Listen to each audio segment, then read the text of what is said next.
तू तो आज खाली जलुचु लो चिनी ସେଇଥିପାଇଁ ପରା ତମ ପାଖକୁ ଶୀତଳ ହବା ପାଇଁ ଚାଲି ଆସିଲେ।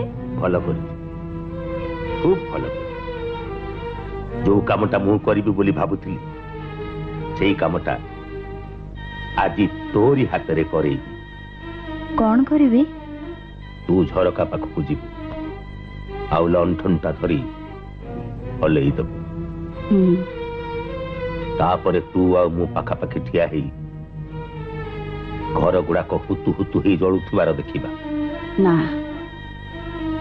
तमे देखि परिबनी मु तुमको सुआई पकेबी। चिन्नी जलिबा तो देखि सारिच आउ ये गाँ जलिबाटा न देखिले कौन बा हेइजबो। मु तुमको सुआई पकेबी।